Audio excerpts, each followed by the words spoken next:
We've got our four listeners, 5 live listeners, Sarah and Patricia and Neil and Frank are all here. Good morning again. Good morning. Good morning. And we've got our MEPs, Richard Ashworth, Conservative, Glenys Wilmot, Labour, Jonathan Arnott, UKIP, and we've got a bit of a question and answer session now. Who wants to go first then? Frank wants to go first. Frank's a UKIPper. Who would you... 40 years since Put your microphone there, go on, put it up properly. It's actually 40 years since I was here, Nicky. Since you were here, what were you doing here then? I think I was on a hitchhiking tour with my friend, staggering around Amsterdam and Brussels. I don't want to hear any more about that. That's the last we'll hear of that.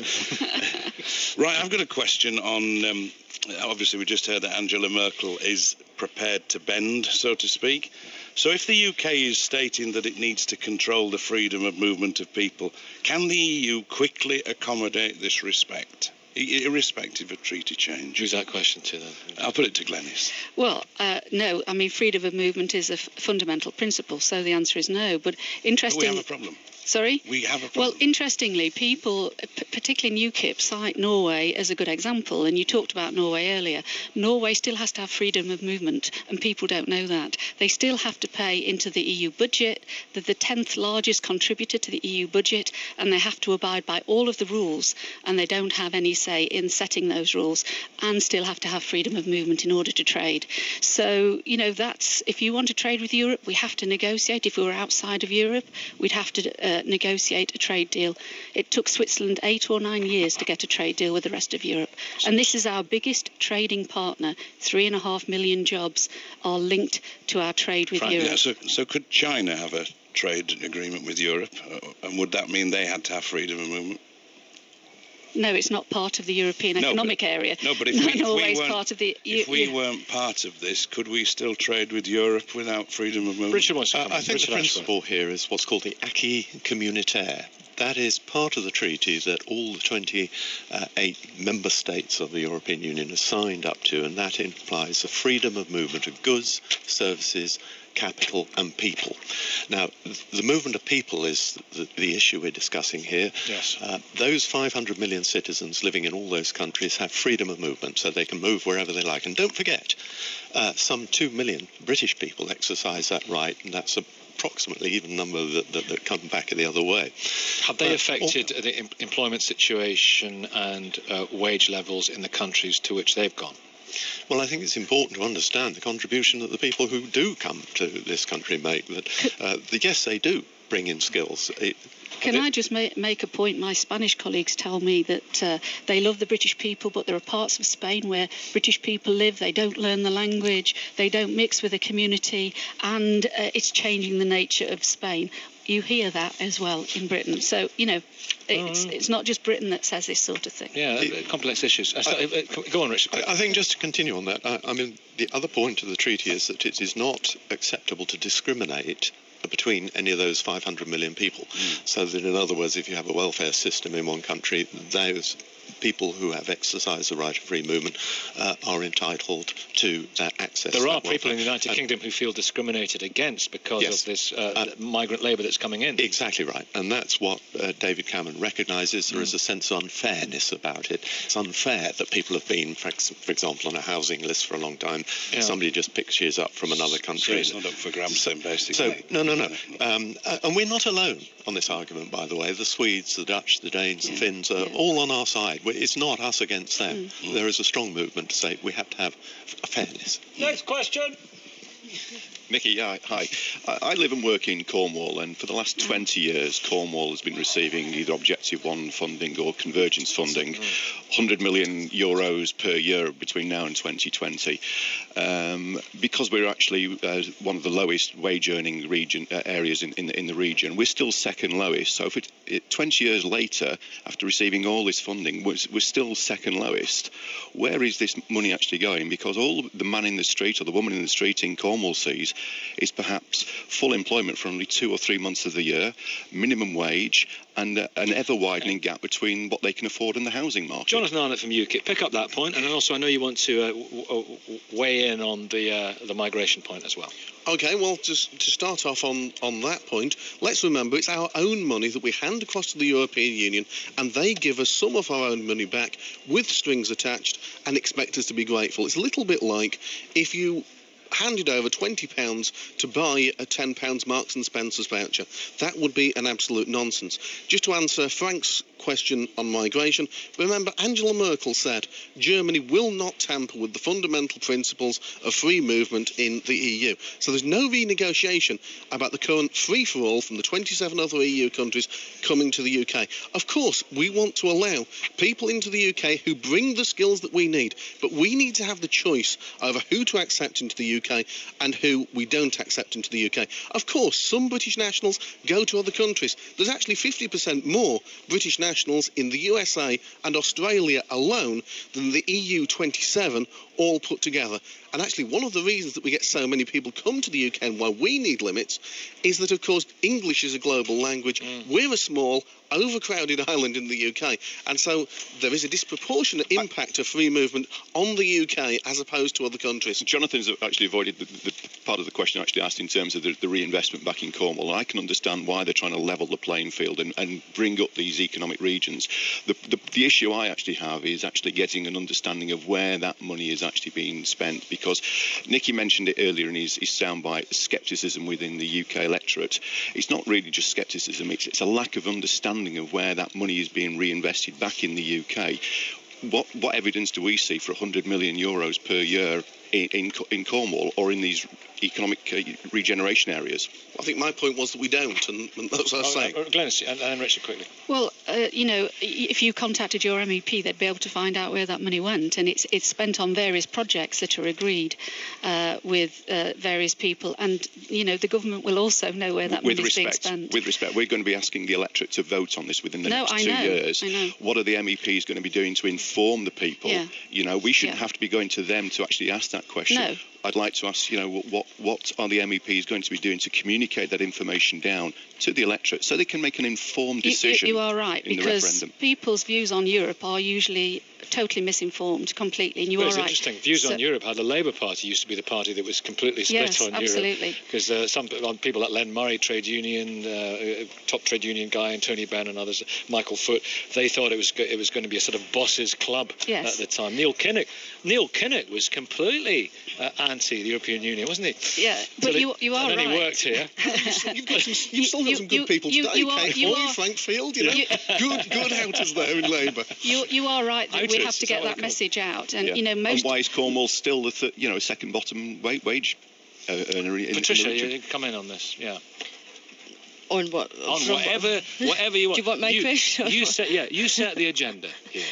This is typical politicians that all speak and whatever, then you think, wait a minute, what we're speaking about really? So it's my question now. Right, if Britain leaves the EU and you know that SNP wants to stay in, can you foresee a bigger divide between Scotland and the rest of Britain, which may result in another referendum? All right, Patricia, one of our 5 Live listeners. Richard, do you want to pick this one up? Well, that's introducing a massive hypothetical question. My answer to you is that I don't think Britain will leave the EU. The EU will change and reform, and that's for the benefit and good of all. But would that split the United Kingdom? Probably by definition, if Britain were to, it probably would. But I don't think that situation is going to happen, so it's a rather hypothetical question, I'm afraid. Would you accept, then, John, would your party accept the result graciously of the EU referendum were the result to be let's stay in? Because there were a few rumblings after the 1975 referendum. Some people refused to.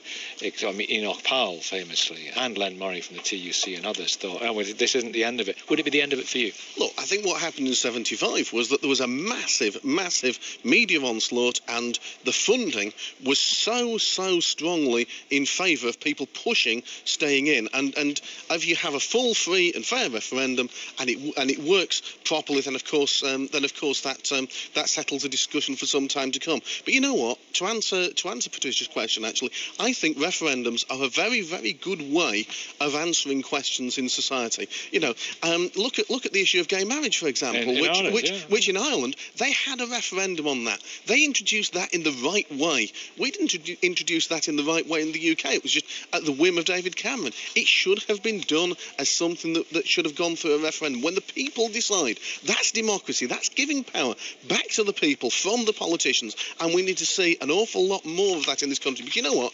I trust the people to make these decisions. I believe that sometimes us politicians, you know what, we can be quite out of touch sometimes. Jonathan Arnott from UKIP. Neil, quickly, then we'll Very be on to simply, Sarah. they understood the arguments over gay marriage. They don't understand the arguments over in or out of Europe.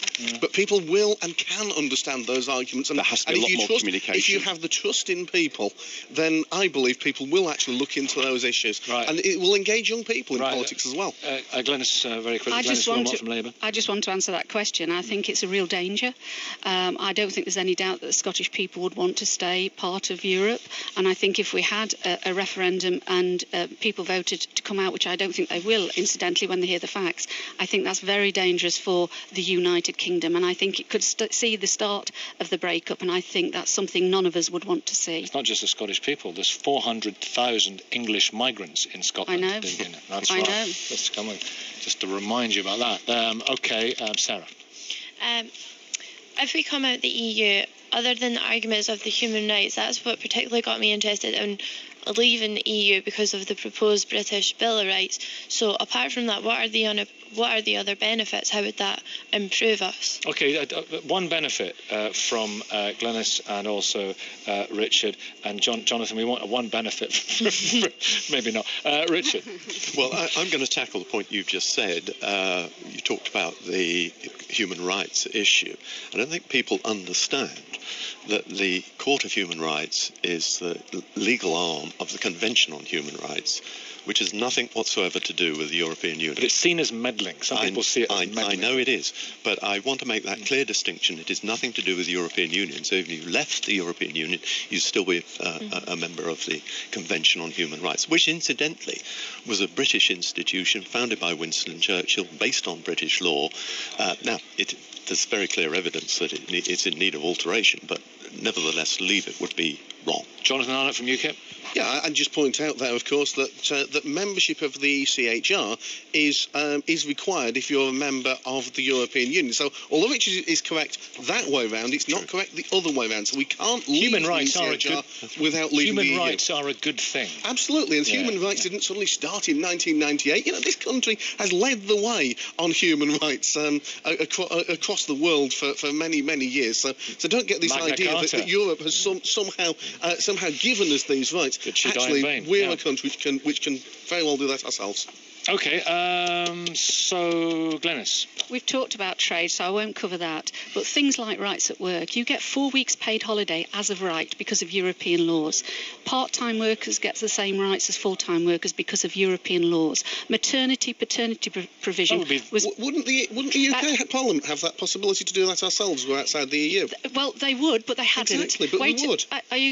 They could, but they didn't. And it was only when we actually signed up to the social chapter that we got those rights. So there's lots of rights at work, all the health and safety in the workplace that protects workers. All of that comes from European laws. And I don't think people realise that you didn't get 4 weeks paid holiday as of right. People assume they did. No one's suggesting taking that away, remember, if we leave the EU. How do you know? How do you know? You're not in government. You don't know what the Conservative government may or may not do. You don't know that. There's a little bit of scaremongering there, isn't it? No, it's truth. One line, Richard Ashcroft, and then we'll get our verdict from our judges. Well, let's introduce another aspect that we haven't talked about. We, 500 million people, live shoulder to shoulder in a very small part of this world, so we all share the same environment. It would be crazy if we had one set of rules for the environment in this country and found that our neighbours had entirely different rules. Clearly, we share the same rivers, seas, winds, tides, and so it's perfectly obvious that we would all have the same regulation. Comments from our listeners very quickly. First of all, Craig Revel Horwood. No, wrong show. Frank, quickly. Your judgment on what you heard. We want 10 seconds from all of you. Well, I still haven't seen anything that we couldn't do ourselves, like Jonathan just highlighted there. I don't think we've seen any rocket science so far. All right, Neil. Well, picking up Frank's point, which is picking up on Glenys's point about all these employment rights that employees have got and health and safety issues, but is that not a good thing that we spread that knowledge across all of Europe, because we are visitors to all of European countries ourselves? Patricia. Yeah, I think that we should stay in because of the employment rights and things like that, and I think that safety in numbers for defence. I just think that from a Scotland point of view, we need the cotton wool, we need the blanket, the security blanket of Europe to keep the Tories at bay. Okay, Sarah. I feel like with more, I think we could be persuaded to stay in Europe, but I think the more communication is needed. I think there's a lot of concerns out there, particularly even with the younger people, like tuition fees, for example. That's a big concern. So if there was more communication about Europe, if there was more knowledge about it, then I think it would be more secure. But I think that needs to be done first. All right, more from all you later on. You'll be sad when it's gone, Jonathan Arnott, won't you? I won't be sad when this place is gone, but you know what? I'll miss some people in Strasbourg and Brussels.